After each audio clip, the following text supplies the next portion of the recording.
ان الذین یحبون ان تشیع الفاحشہ، وہ لوگ جو یہ چاہتے ہیں کہ معاشرے میں بے حیائی پھیلے، ان کے لیے دردناک عذاب اللہ نے تیار کر کے رکھا ہوا ہے۔ بے حیائی کسے کہتے ہیں؟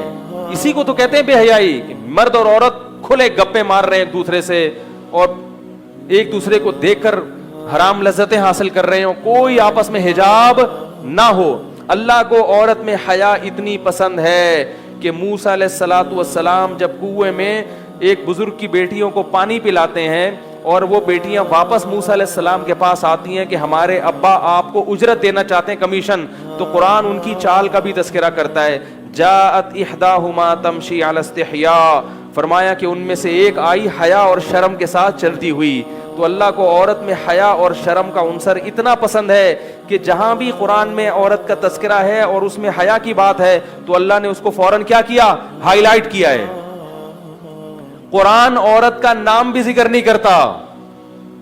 فرعون کی بیوی کا جہاں بھی تذکرہ آیا اللہ نے یہ نہیں کہا آسیہ نے کہا، اللہ نے کہا امرأۃ فرعون، فرعون کی بولو بھائی بیوی نے کہا۔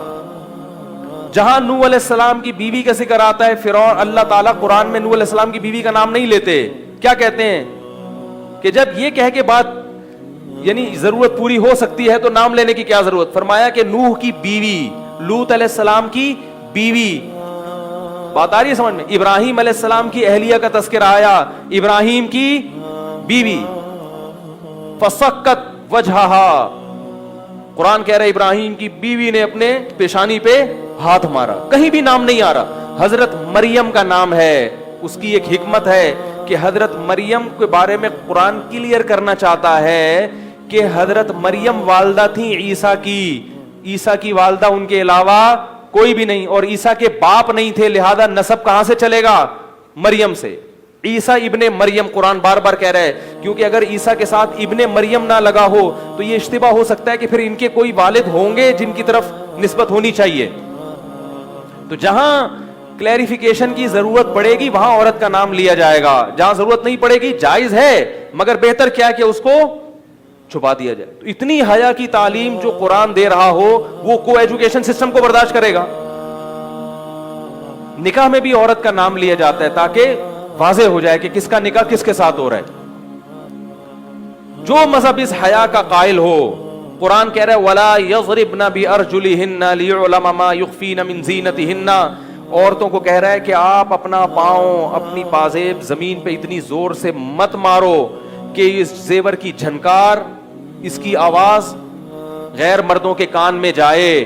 اور آپ کہہ رہے ہو جس مولوی کو اپنی بیوی پہ اعتماد نہیں ہے وہ کو ایجوکیشن کے خلاف بولے گا۔ یہ کمنٹس آ رہے ہیں ہمارے خلاف،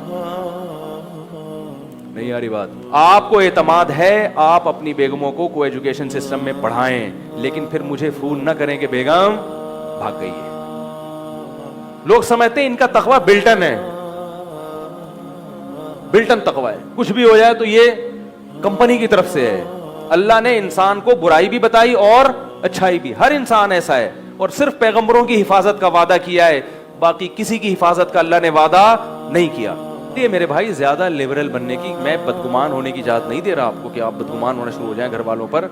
اللہ تعالیٰ جس چیز کو پسند نہیں کرتے، پوری سورہ نور کی آیتیں ہیں کہ عورت اپنی زینت کس کے سامنے؟ صرف شوہر، باپ، بھائی، بھتیجا، بانجا، ان کے سامنے زینت، اور سسر کے سامنے ظاہر کر سکتی ہے۔ پوری فہرست قرآن نے بیان کی ہے کہ ان کے علاوہ عورت کسی کے سامنے زینت ظاہر نہیں کر سکتی، نہ قرآن پڑھتے ہوئے۔ اب آپ کو ایجوکیشن میں قرآن سسٹم رکھ دیں کہ قرآن پڑھا جائے گا صبح شام، لیکن قرآن کی دھجیاں اڑائی جا رہی ہیں۔ قرآن کہہ رہا ہے جوان عورت، یہ جو لڑکی جوانی کے قریب ہو وہ بھی اسی کے حکم میں داخل ہے، وہ لڑکے کے سامنے ظاہر زینت ظاہر نہیں کر سکتی۔ اور آپ کہہ رہے ہیں ہم قرآن پڑھا رہے ہیں، ہمیں ایسا قرآن نہیں چاہیے۔